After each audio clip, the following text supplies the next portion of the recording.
हजुर हुनुहुन्न ठुमै याद आइछ ए भात नलाग्यो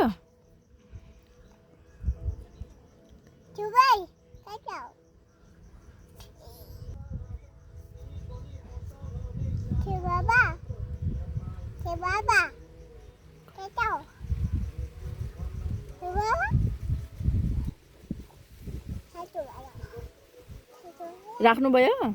ए दादासँग बोल नि त विवेक दादासँग नबोली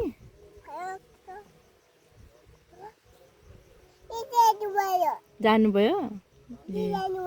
दिदी आउनुभयो ए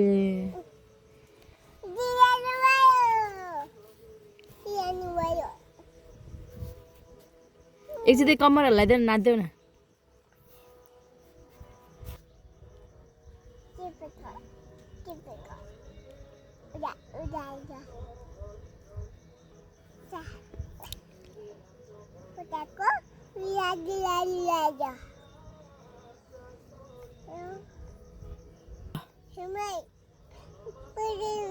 बुझ्दिनँ ठुमै फेरि गर न बुझ्दिनँ कस्तो बुझ्दिनँ त फेरि बोलाऊ त हेलो भन त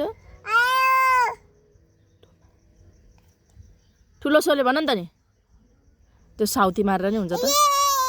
ल ल ल ल थुबाबालाई बोलाइदे थुबाबा बोल्नुहुन्छ नि बोल्ने भयो ए अब दादालाई बोलाइदे ल सान्ची हुनुहुन्छ न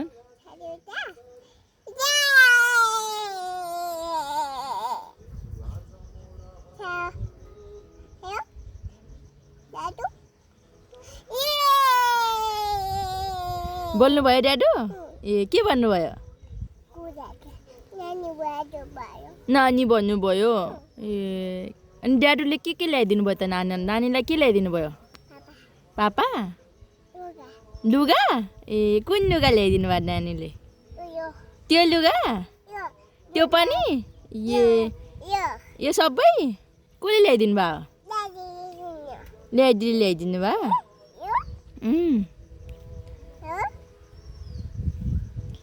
कसको धेरै माया लाग्छ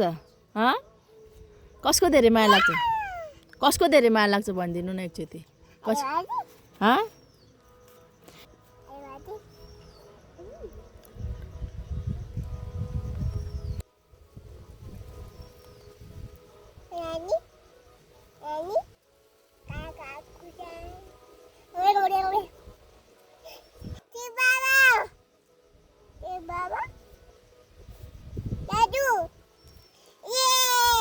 बोल्नुभयो के भन्नुभयो नानी भन्नुभयो ए कसको धेरै याद आछ तिमीलाई ड्याडीको कति याद आछ यति याद आछ हो